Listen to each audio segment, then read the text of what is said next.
یہ آج کل سب کہہ رہے ہیں کہ عید کے بعد بہت شور ہوگا، پولیٹیکل ٹرموائل بڑھ جائے گا۔ کیوں آخر؟ اس کا آسان جواب یہ ہے کہ جب 2 یا 3 انتہائی پاور ایلیٹ ایک دوسرے سے بڑھ جائیں، یعنی لڑ جائیں، تو شور بہت ہوتا ہے۔ اس ویڈیو کے آخر میں یہ بات شاید چند لوگوں کو سمجھ آ جائے۔ عید کا چاند نظر آ گیا، آپ سب کو عید مبارک ہو۔ کیسے نہیں آتا چاند نظر؟ آج وزیر اعظم اور ان کی بھتیجی چیف منسٹر پنجاب مریم نواز شریف صاحبہ سعودی عربیہ سے واپس آ گئی۔ ٹرپ ان کا بڑا سہانا رہا، لیکن ان کے ساتھ آنے والے پیسنجرز کا سفر انگریزی والا سفر رہا۔ پہلے اس ٹرپ پہ آتے ہیں۔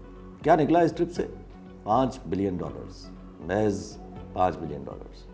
وہ بھی دیے نہیں، وہ بھی صرف کہا اپنے لوگوں کو کہ ذرا اس $5 بلین کے پروسیس کو تیز کر دیں۔ واہ، سچ این اچیومنٹ۔ اور دوسرا سوال، نواز شریف کو کیوں نہیں لے کے گئے؟ مطلب وہ بھی عمرہ کر لیتے یار۔ اب تو خبریں گردش کر رہی ہیں کہ نواز شریف صاحب کو بند کر کے بٹھا دیا ہے کہیں، اور یہ رانا ثناء اللہ صاحب اور میاں جاوید لطیف کس کی لائن ٹو کر رہے ہیں؟ درست ہے کاشف عباسی صاحب کہ جو ہماری پالیسی تھی، جو ہم نے اداروں کو ریلیف دینے کے لیے اپنی گردن پیش کر دی، ان کی طرف بڑھنے والے ہاتھ اپنے گریبان کی طرف لے آئے۔ لوگوں نے اس قربانی کو قبول نہیں کیا۔ لوگوں نے کہا کہ جو آپ کہتے تھے، جو اسٹیبلشمنٹ یا باقی اداروں میں بیٹھے لوگ جو ہیں، وہ جو کرتے رہے پاکستانی قوم کے ساتھ یا آئین قانون کے ساتھ، جو کوئی ان کے ساتھ کھڑا ہوگا ہمیں قبول نہیں ہے۔ یہ حقیقت ہے۔ گجرات سارا جو ہے یہ وہاں پہ مسلم لیگ نون کے کینڈیڈیٹس کا جو حال ہوا ہے، تو وہ صرف کیئر ٹیکر سیٹ اپ نہیں، یہاں پہ پتہ چلتا ہے کہ کب کسی کے اندر جانے یا باہر آنے کی جو ہے، کب کسی کی باری آ جانی ہے۔ میں تو بالکل اس بات کے میں تو تیار ہوں، اس لیے کہ کل کو حالات ایسے ہو سکتے ہیں کہ ہمیں پھر جانا پڑے۔ میں نے لاسٹ ٹائم بھی کہا تھا اور کئی بار یہ بول چکا ہوں کہ ہمارے تعلقات خراب ہوں گے ویسٹ کی طرف اگر یہی سسٹم کنٹینیو رہا۔ آپ دیکھ لیں، نجم سیٹھی صاحب کی باتیں بھی یہی عکاسی کر رہی ہیں۔ اب آپ دیکھیے، میں اشاروں میں بات کروں گا بیکاز ادروائز پرابلم بن جائے گا سب کے لیے، یہ پروگرام بھی بند کرنا پڑ جائے۔ اب آپ کو یاد ہوگا کہ کچھ پچھلے سال میں نے کہا تھا کہ امریکن انٹرسٹ پاکستان میں رہیں گے، specially to watch what is happening in Afghanistan over the territory of Pakistan. تو اس کے لیے ڈرونز کی ضرورت پڑتی ہے، اس کے لیے اسپائی سیٹلائٹس کی ضرورت پڑتی ہے، اور وہ امریکہ کچھ عرصے سے، میرا جو انفارمیشن ہے، انہوں نے پاکستانیوں سے ریکویسٹ کی تھی کہ ہمیں کوئی اسپیس دی جائے تاکہ ہم اوور دا ہورائزن افغانستان کے اندر جو کچھ ہو رہا ہے اس کو مانیٹر کر سکیں۔ میری اطلاع کے مطابق پاکستان نے انکار کر دیا تھا کہ ہم افورڈ نہیں کر سکتے، ہم نیبر کے ساتھ یہ لڑائی کل کو وہی پھر ہمارے اوپر پڑے گی کہ آپ نے امریکنوں کو ایک اوور دا ہورائزن بیس دے دیا ہے، تو وی کانٹ افورڈ اٹ، تو sorry we can't do it. مگر پاکستان نے پھر سوچا ہوگا یا سوچنا چاہیے تھا کہ اگر امریکہ واچ کر رہا ہے تو پھر ہم تھوڑا بہت کوئی پروکو کر سکتے ہیں۔ مطلب یہ کہ اچھا چلے آپ دیکھ لیں، آپ کو تھوڑی سی فیسلٹی دے دیتے ہیں، ادھر ادھر سے آپ پہنچ جائیں، دیکھ لیں اوپر سے کہ کیا ہو رہا ہے وہاں، تو پھر تھوڑا ہماری ہیلپ بھی کر دیجیے۔ وہ TTP جو ہے، تھوڑی سی ادھر سے بھی انفارمیشن ہمیں دے دیجیے۔ ہمارے وہاں لوگ بیٹھے ہوئے ہیں جو ہمیں ٹارگیٹ کر رہے ہیں، ان کو بھی ہم نے ٹیک آؤٹ کرنا ہے، تو اگر آپ نے کوئی ادھر ادھر کو کاروائی کرنی ہے تو ہمارے لیے وہاں بھی کر دیجیے۔ اگر اس خطے میں امریکہ کو ایکسس ملتا ہے تو وہ ایکسس صرف اس بار افغانستان کی طرف استعمال نہیں ہوگا، وہ ایران کی طرف بھی ہو سکتا ہے۔ ایران کو کنٹرول میں رکھنا امریکہ کی اشد ضرورت بن چکا ہے، کیونکہ ابھی کچھ دن پہلے کی ہی بات ہے کہ جب اسرائیل نے سیریا میں ایران کی ایمبیسی پہ اٹیک کیا تو اس کے جواب میں ایران نے سیدھا دھمکی دی کہ وہ بدلہ لے گا۔ مگر دوسری طرف جہاں آپ ایسٹرن بارڈر کو سکون میں رکھنا چاہتے ہیں، وہاں ایسا جواب آتا ہے کہ آپ کے سارے پلانز فیل ہو جاتے ہیں۔ ابھی ایک گارڈین کی رپورٹ آئی جس میں یہ کہا گیا کہ پاکستان میں 20 لوگوں کو انڈیا نے مروایا ہے۔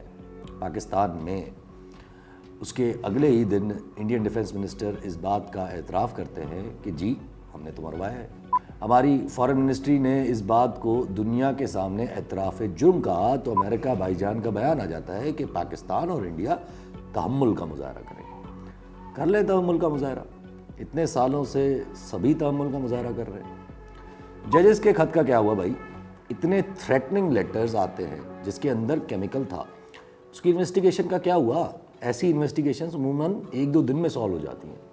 اور میں نے یہ بات لاسٹ ویڈیو میں بولی تھی کہ 6 ججز کے خط کی اتنی لمبی سنوائی کا مقصد صرف ایک ہی ہے کہ ان ججز کا مزید یا ان ججز کی مزید دوائی کی جا سکے. تو آپ دیکھ لیں جسٹس محسن اختر کیانی جو ان 6 ججز میں سے ایک جج ہے، ان کے اوپر اسلام آباد ہائی کورٹ بار ایسوسی ایشن کے سابقہ سیکرٹری جنرل محمد وقاص صاحب نے ریفرنس فائل کر دیا ہے کہ جسٹس محسن اختر کیانی نے بقایا 5 ننھے کاکے ججز کو ورگلایا ہے اور ان سے جنگ ڈکلیئر کروا دی ہے ہمارے آرم فورسز کے خلاف. سپریم جوڈیشل کاؤنسل اس بیس لیس اپلیکیشن کو سنتی ہے یا نہیں وہ اس کا پریروگیٹو ہے، لیکن یہ پریشر 6 ججز پہ آئے گا اور 29 تاریخ میں ابھی بہت ٹائم ہے. چیئرمین اور ڈپٹی چیئرمین سینٹ کے الیکشنز ہو گئے. گیلانی صاحب اور پتہ نہیں کون چیئرمین اور ڈپٹی چیئرمین ہو گئے. کیا فرق پڑتا ہے چیئرمین اور ڈپٹی چیئرمین کون ہوا؟ ویسے ایک چیز کا بہت دکھ ہوا.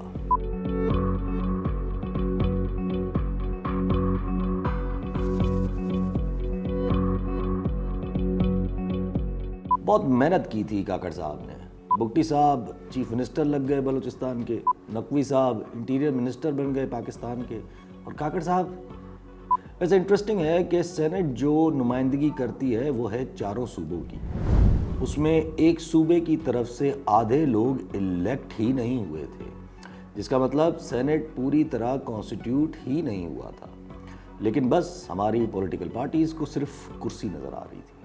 میں نہیں بلکہ کے پی کے کی ہی میجورٹی پارٹی کا لیڈر ابھی 2 دن پہلے ہی بیٹھ کے صحافیوں سے شیخ مجیب الرحمان کی باتیں کر رہا تھا، اور اس کے اگلے ہی دن ایک صوبے کی نمائندگی آدھی ہے اور آپ سینٹ چیئرمین اور ڈپٹی چیئرمین الیکٹ کروا دیتے ہو.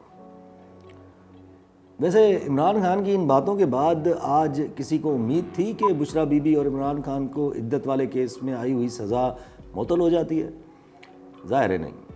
ان اوپر والی باتوں میں سے میرے کوئی انالیسز نہیں ہے، یہ سب خبریں ہیں. لیکن ان خبروں سے ظاہر ہے آپ کا دل گھبرا رہا ہوگا، تو مسئلے کا حل کہاں تلاش کریں؟ کیونکہ اب جو لوگ آئے ہیں ان کو سیکیور کرنے کی پوری کوشش ہوگی کہ کم از کم 1 سے 1.5 سال تک جو ہم نے یہ جو ایکسپیریمنٹ سوچا ہے اس کو چلا لیں. 1 سے 1.5 سال میں نے اس لیے بولا کیونکہ ہمارے پاس ہر 3 سال بعد نومبر میں ہمارے ملک کی ڈائریکشن بدل جاتی ہے. لیکن 1.5 سال تک چلانے کے لیے تو شاید آدھے پاکستان کو جیل میں ڈالنا پڑ جائے. تو پھر امید کہاں لگائے؟ کیا نواز شریف سے امید لگائی جا سکتی ہے؟ نواز شریف بولے گا تو، لیکن کب اس کا کچھ کہہ نہیں سکتے. کیا عمران خان سے امید لگائی جا سکتی ہے؟ وہ تو جیل میں ہے، وہ تو سیدھا الزام لگا رہا ہے، وہ بھی نام لے کے. ویسے یہ آؤٹ برسٹ کیوں؟ کیسز تو ختم ہوتے نظر آ رہے تھے، ہلکا پھلکا ریلیف بھی نظر آ رہا تھا. پی ٹی آئی کے لیڈرز جو مہینوں سے چھپے ہوئے تھے وہ اور اچانک سے وہ نمایاں ہونا شروع ہو رہے تھے. کوپ کمانڈر ہاؤس میں افطاری ہو رہی تھی. تو پھر یہ آؤٹ برسٹ کیوں؟ آپ اس پہ سوچیں اور سوچیں کہ یہ آؤٹ برسٹ نیچرل تھا یا اسٹریٹجی. اور پھر جب سمجھ آ جائے کہ یہ کس کی اسٹریٹجی ہے تو اس سے امید لگائیں، اور وہ عمران خان نے.